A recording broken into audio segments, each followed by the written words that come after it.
Hello and welcome to my channel. I'm Miss Waldman and today I'm going to be talking about growth mindset in learning, specifically in math.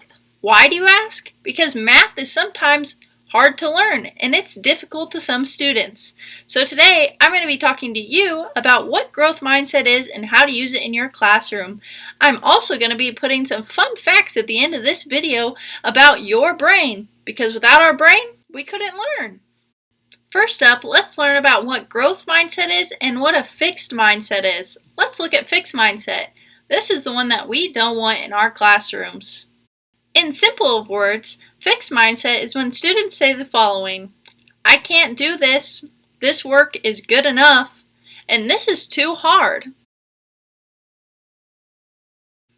Now, let's head over to growth mindset. This is what we want our students to feel like in the classroom with math and with learning in general.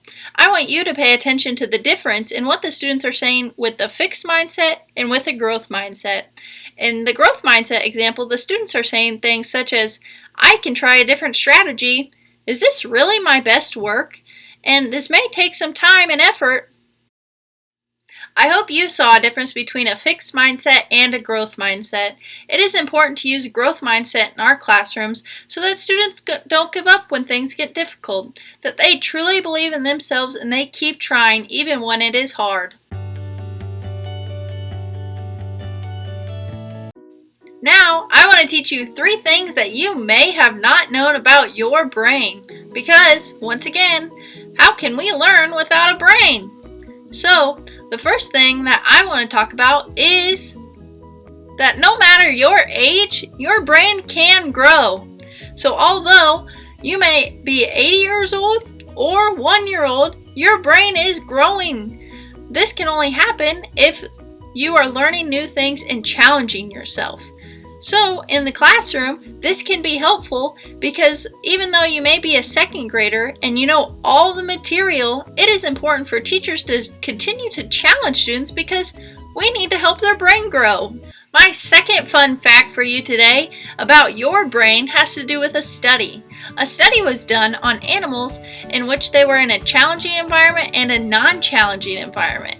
In the challenging environment, the animal was surrounded by other animals and toys. But in the non-challenging environment, the animal was all by itself and had nothing to worry about. Through this study, we learned that when the animal was in the challenging environment, its brain grew 10% heavier. So in this case, it was smarter. Now, why is this important to us as teachers and students? This can be used in the classroom because if we don't challenge students and allow them to work with other students, we are putting them in a non-challenging environment. So we're making them not as smart. Their brain is less heavier. So it is our job to put them in groups or working together as a class so that they can challenge themselves and so that their brain can grow bigger. My last fun fact brings this whole video back together, and it is about the brain.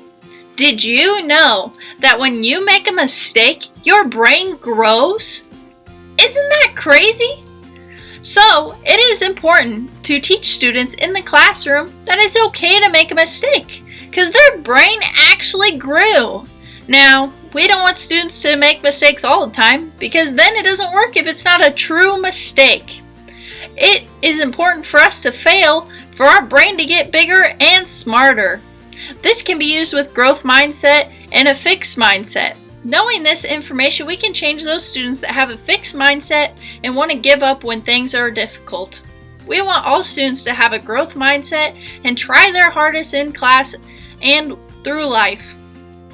Through knowing these fun facts, we can teach students that being wrong is okay. We learn from our mistakes and just keep trying our hardest and learning more information.